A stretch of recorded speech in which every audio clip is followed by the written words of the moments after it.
ಎಲ್ಲರಿಗೂ ಜೈ ಜಿನೇಂದ್ರ. ಮೋಕ್ಷ ಮಾರ್ಗಸ್ಯ ನೇತಾರಂ ಬೇತಾರಂ ಕರ್ಮಭೋಗೃತಾಂ ಜ್ಞಾತಾರಂ ವಿಶ್ವತತ್ವಾನಾಂ ವಂದೇ ತದ್ಗುಣಲಬ್ಧಯೇ. ನನ್ನ ಹೆಸರು ಪ್ರತೀಕ್ಷಾ. ಸ್ಥಳ ಶ್ರೀ ಬಾಹುಬಲಿ ಶ್ರಾವಿಕಾಶ್ರಮ, ಕಾರ್ಕಳ. ನಾನು ಇಂದು ನಮೋಕಾರ ಮಂತ್ರದ ಮಹತ್ವದ ಬಗ್ಗೆ ಹೇಳುತ್ತಿದ್ದೇನೆ. ನಮೋ ಅರಿಹಂತಾಣಂ, ನಮೋ ಸಿದ್ಧಾಣಂ, ನಮೋ ಆಯಿರ್ಯಾಣಂ, ನಮೋ ಉವಜ್ಜಾಯಾಣಂ, ನಮೋ ಲೋಯೇ ಸವ್ವಸಾಹುಣಂ. ಏಸೋ ಪಂಚನಮೋ ಯಾರೋ ಸವ್ವ ಪಾವಪಣಾಸನೋ ಮಂಗಲಾಣಂ ಚ ಸೌವೇಸಿ ಪಡಮಂ ಹವೈ ಮಂಗಲಂ. ಅಂದರೆ ನಮೋಕಾರ ಮಂತ್ರವು ಸರ್ವ ಪಾಪವನ್ನು ನಾಶ ಮಾಡುತ್ತದೆ. ನಮೋಕಾರ ಮಂತ್ರವು ಎಲ್ಲ ಮಂಗಲಗಳಲ್ಲಿ ಪ್ರಥಮ ಮಂಗಲವಾಗಿದೆ.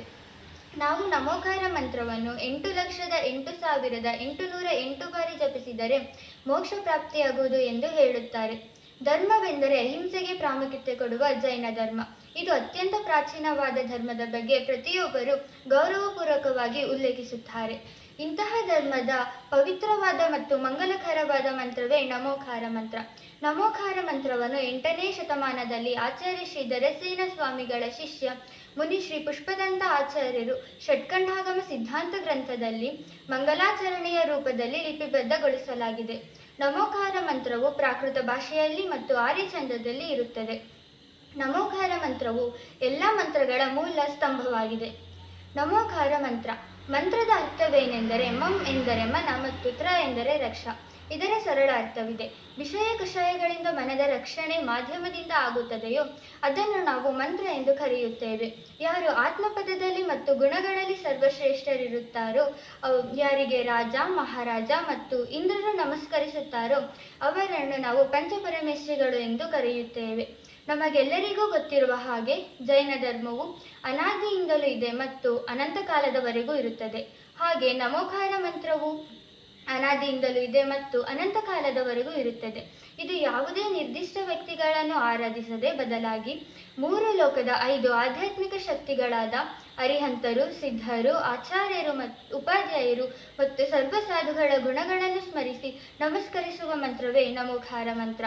ನಮೋಕಾರ ಮಂತ್ರವು 5 ವಾಕ್ಯಗಳು, 35 ಅಕ್ಷರಗಳು, 58 ಮಾತ್ರೆ, 3 ವ್ಯಂಜನ ಮತ್ತು 34 ಸ್ವರಗಳನ್ನು ಹೊಂದಿರುತ್ತದೆ.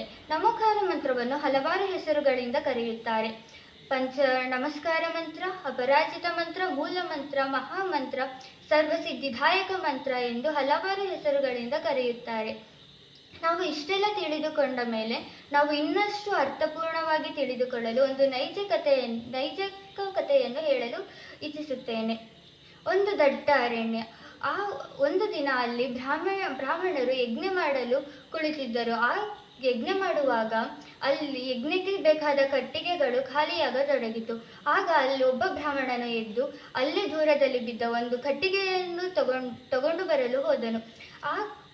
ಅದೇ ಕಾಡಿಗೆ ರಾಜಕುಮಾರ ಪಾರ್ಶ್ವನಾಥರು ಅಲ್ಲಿ ಅರಣ್ಯವನ್ನು ವೀಕ್ಷಿಸಲು ತನ್ನ ಸೈನ್ಯದೊಂದಿಗೆ ಬಂದರು. ಆಗ ಅಲ್ಲಿ ಬ್ರಾಹ್ಮಣನು ಕಟ್ಟಿಗೆಯನ್ನು ಕಡಿಯಲು ಹೋದಾಗ ಅವರು ಅವರ ಅವಧಿಜ್ಞಾನದಿಂದ ಕಟ್ಟಿಗೆಯನ್ನು ಕಡಿಯೋದು ಬೇಡ ಎಂದು ಹೇಳಿದಾಗ ಅವರು ಕೇಳದೆ ಕಟ್ಟಿಗೆಯನ್ನು ಕಡಿದರು.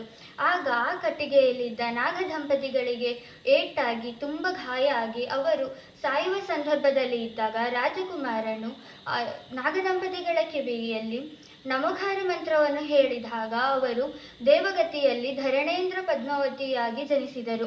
ನಾವು ಇಷ್ಟೆಲ್ಲ ನಮೋಕಾರ ಮಂತ್ರದ ಬಗ್ಗೆ ತಿಳಿದುಕೊಂಡ ನಾವು ನಮೋಕಾರ ಮಂತ್ರವನ್ನು ಪ್ರತಿನಿತ್ಯ ಜಪಿಸಿ ಪ್ರತಿನಿತ್ಯ ನಮೋಕಾರ ಮಂತ್ರವನ್ನು ಭಕ್ತಿಭಾವದಿಂದ ಜಪಿಸೋಣ ಎಂದು ಹೇಳುತ್ತಾ ನನ್ನ ಮಾತನ್ನು ಮುಗಿಸುತ್ತಿದ್ದೇನೆ. ಜೈ ಜಿನೇಂದ್ರ.